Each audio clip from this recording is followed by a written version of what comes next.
Hello everyone, my name is Eugene Tagulaylay and atong buhaton karon is mag-solve og problem inline sa limits and continuity. So ang ang problem na to is a car rental company $50 per day plus a one-time fee which is $20. So let C of X be the total cost in dollars to rent a car for X days or how many days.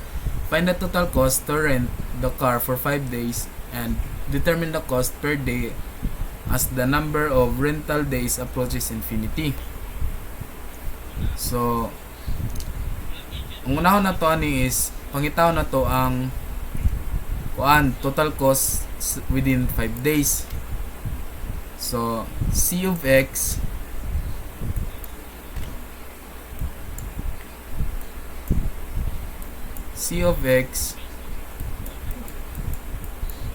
is equal to C of 5 na kay which is ang X man is how many days. So C of 5 is equal to ang C is the tagpila ang rent per day which is 50 times 5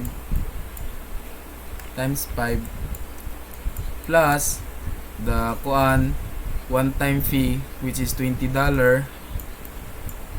So 50 times 5 is to 50 plus 20.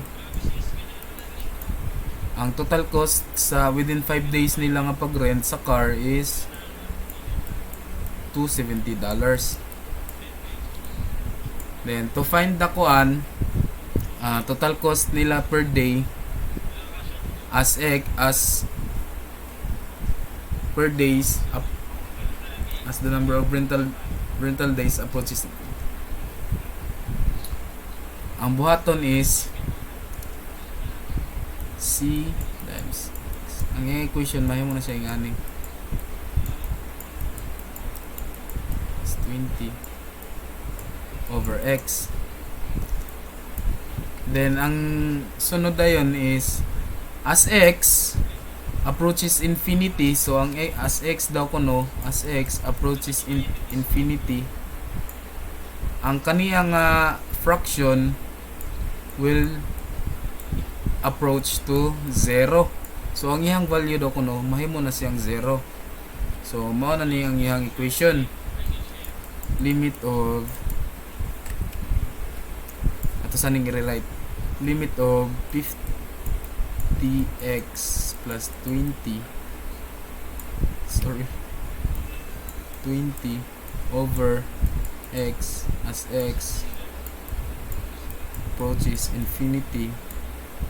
So mahimo naman ni siyang 0. So ang iyang kuno ni ron yung equation will be ngani limit of approaches infinity 50 plus 20 over x. So ang kaniyam daw kay mahimo naman daw ni siyang 0, so ang nabilin na lang is 50. So ang total cost nila per day is $50.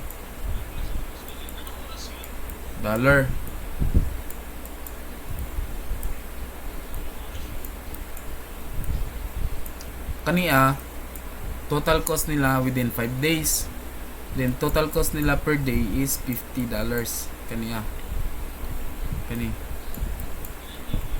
So mao na iyang final answer.